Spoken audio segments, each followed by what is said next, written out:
evening and welcome to Biz RoundUp. I am Tamiru Nimsat and we at Art Television bring you a collection of business highlights. Let's have a look at the headlines.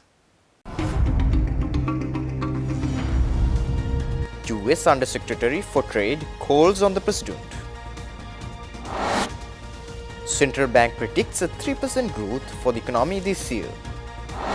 Tourism sector will be further expanded, State Minister says. News in detail.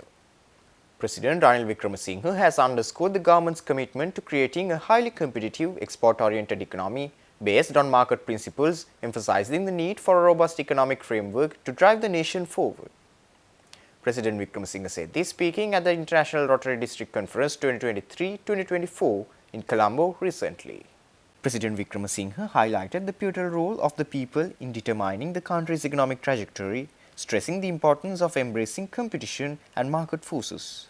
The President's remarks come at a crucial juncture as Sri Lanka grapples with decisions on economic development amidst a changing global landscape. President Wickremesinghe's vision for an export-oriented economy resonates with his belief in the capabilities of Sri Lankan businesses to overcome challenges and drive growth. The conference, attended by representatives of Rotary International and members of District 3220 Rotary International, provided a platform for discussions on community welfare and economic development initiatives. Under Secretary for Trade and Foreign Agricultural Affairs at the US Department of Agriculture, Alexis Taylor paid a courtesy call on President Ranil Wickremesinghe at the Presidential Secretariat recently. The discussions revolved around the ongoing dairy modernization program supported by the US, with President Wickremesinghe welcoming the initiative as a complement to the island-wide dairy expansion projects. President Wickremesinghe also outlined the government's efforts towards agriculture modernization, emphasizing the importance of engaging more youth in the sector. The US delegation, in turn, expressed their support for these initiatives, pledging to provide necessary assistance to bolster Sri Lanka's agricultural modernization efforts. Accompanying President Wickremesinghe was Secretary to the President Saman Ekanayake and Director of International Affairs Dinuk Kolambage. Education Minister Susil Premachayantha said that the government is planning to commence A-level classes in the first week of June for the students who are sitting for the O-level examinations from the 7th to the 20th of May. The minister said this speaking at an event held in Colombo earlier this week. COVID-19 නිසා වසර දෙකක පාසල් අධ්‍යාපනය 50% තමයි පාසල්වල සිද්ධ වුනේ. ඊට පස්සේ පැවතිච්ච තත්ත්වය තුල තවදුරටත් රටේ මේ විභාග පැවැත්වීමේ කාල සීමාව ආපස්සට ගියා. දැන් මේක යථා තත්ත්වයට පත් කරන්න ඕනේ. ඒ නිසා දැන් යෝජනාවක් ඉදිරිපත් වෙලා තිනවා. මෙවර සාමාන්‍ය පෙළ විභාගය මම හිතන්නේ 7 වෙනිදා ආරම්භ කරලා 20 වෙනිදා වෙනකොට අවසන් වෙනවා. ඒ අවසන් වෙච්ච වහාම ජූනි මාසයේ මුල් සතියේදී උසස් පෙළ පන්ති ආරම්භ කරන්න සාමාන්‍ය පෙළට පෙනී සිටිපු දරුවන්ට.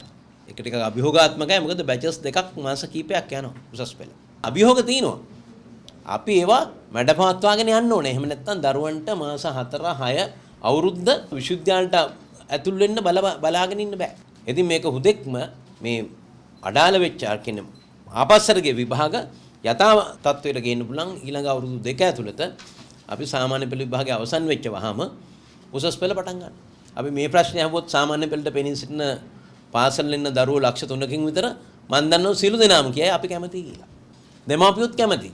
ඇයි? දරුවෝ ගෙදර ඉන්නේ නැහැ ප්‍රතිඵල එනකන්.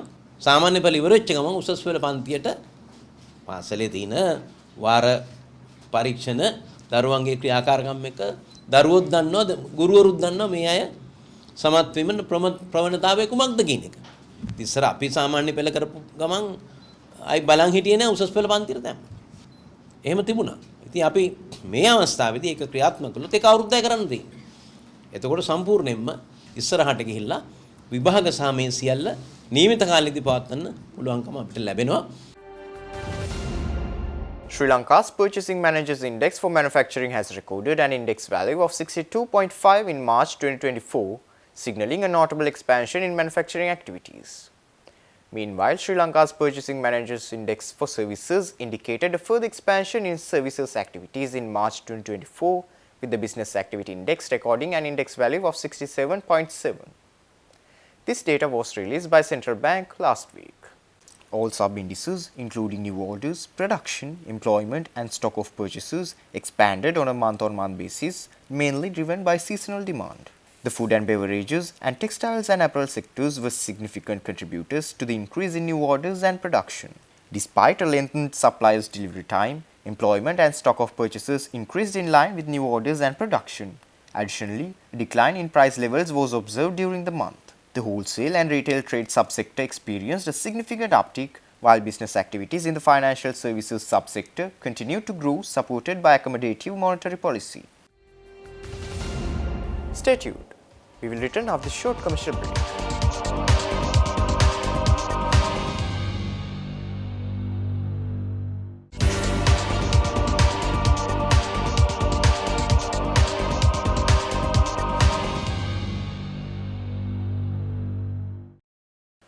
Welcome back after the break. The Cabinet of Ministers has approved the entrustment of the management of the Mattala Rajapaksa International Airport to Shaurya Aeronautics of India and Airports of Regions Management Company of Russia or its affiliated ventures for a period of 30 years. Cabinet co-spokesperson and Minister Bandula Gunawardena said this, speaking at the post-cabinet meeting media briefing last Friday. This decision comes following recommendations from a cabinet-appointed negotiation committee, marking a significant step in the revitalization of the airport's operations. Minister Bandula Gunawardena stated that the move follows a thorough evaluation process which initially involved calling for expression of interest from interested parties. From numerous submissions received, two companies, Shaurya Aeronautics Limited of India and Airports of Regions Management Company of Russia, emerged as the selected entities to manage the airport. The proposal, presented by Ports, Shipping and Aviation Minister Nimal Siripal de Silva, garnered unanimous approval from the Cabinet of Ministers. The Central Bank of Sri Lanka forecasts a 3% growth for the economy this year, citing the positive effects of relaxed monetary policies and a low inflation environment. This optimistic outlook follows a notable rebound in the economy during the latter half of 2023 after 6 consecutive quarters of year-on-year contractions. The central bank noted this in its 2023 annual economic review report, which was presented to the President at the Presidential Secretariat recently.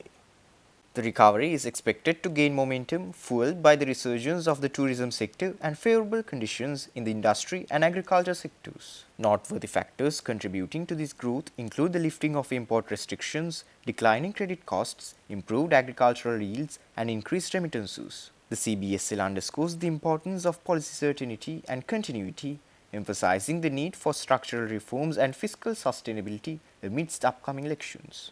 However, challenges such as human capital outflow, climate change impacts, and economic diversification gaps remain areas of concern, requiring focused initiatives and reforms.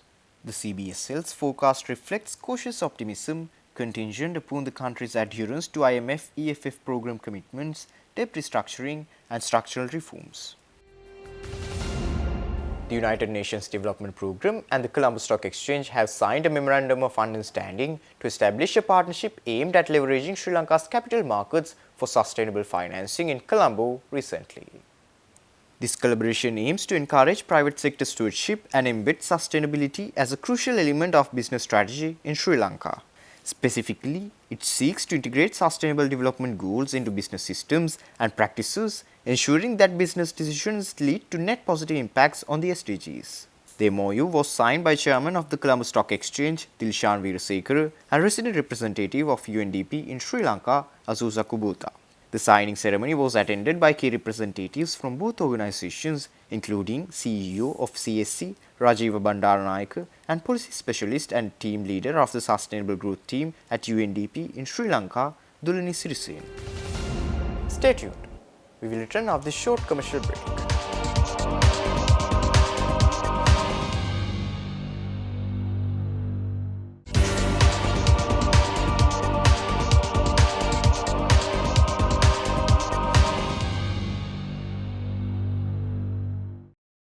Welcome back after the break. Minister of Foreign Affairs of Japan Yoko Kamikawa undertook an official visit to Sri Lanka from May 4th to May 5th, 2024. The Ministry of Foreign Affairs made this announcement, releasing a press statement recently. During her visit, Minister Kamikawa will pay courtesy calls on President Ranil Wickremesinghe and Prime Minister Dinesh Gunawardena. Additionally, she and her delegation will have official discussions with Sri Lanka's Foreign Minister Ali Sabri. The visit aims to strengthen bilateral ties and explore opportunities for collaboration between Japan and Sri Lanka. Minister Kamikawa will be accompanied by senior officials from the Ministry of Foreign Affairs of Japan. State Minister of Tourism Diana Gamagi has unveiled ambitious plan to expand Sri Lanka's tourism sector, including the designation of 49 new tourist destinations as official tourist zones. Speaking at a press conference held at the Presidential Media Centre, Minister Gamagi outlined initiatives aimed at boosting tourism while addressing concerns related to fraud, corruption and harassment within the industry. The State Minister highlighted the establishment of a dedicated committee tasked with preventing and monitoring fraud and corruption within the tourism sector as a key measure in this regard. State Minister Gamagi also emphasized the importance of streamlining processes such as online ticket purchases to curb corruption and ensure fair pricing for tourists. She underscored the need to address the illegal sale of alcohol, proposing strict enforcement measures and the establishment of monitoring mechanisms to combat such activities. She also announced the identification of 49 new tourist destinations for official designation as tourism zones, a move aimed at diversifying Sri Lanka's tourism offerings and attracting more visitors to the country. These locations will be officially published in the Gazette within a month, signalling the government's commitment to promoting Sri Lanka's diverse attractions. Ceylon Motor Traders Association hosted a panel discussion and a forum themed Mobility and Economic Growth, aiming to create a discussion in society about the future economic trajectory of the country. The event, which was held in Colombo last Tuesday, discussed the ways and means as how to contribute the country's economy by the transport sector. The panel of experts discussed the challenges faced by the small and medium-sized enterprises, leveraging agriculture for economic advancement and the role of external entities in determining the trajectory of the Sri Lankan economy. The panel was formed by the Secretary of the Ministry of Transport and Highways, Ranjit Rubasinghe, Secretary to the Ministry of Education, Tilaka Jayasundara, and the CEO of the Bankers Association, Bigumal Tevarattantri. The Deputy Head of Missions for the Embassy of Japan in Sri Lanka, Katsuki Kataro, also joined the event as the keynote speaker. Delivering the keynote address, he expressed optimism about the country's increasing foreign remittances and exports. Somehow 2022 and the following time, there was a stark fall in the amount of remittance. But now, if we look at last year, things have come back to around 6 billion. So that's kind of back to normal. And it seems that the recent trend shows that this is also healthily increasing. So with these two major sources of forex, Sri Lanka is doing much better, and then much more on the manufacturing or industry side, apparel. It seems that due to more kind of external reasons, the export is slightly sluggish. But in any case, I think the industry as a whole is doing quite well. And as the external environment will get better, hopefully it will come back strongly. With that, we wind up for today. For this and more, subscribe to our channel on YouTube and follow us on Facebook. See you tomorrow with State of Business at 7:45 p.m. Take care and good night.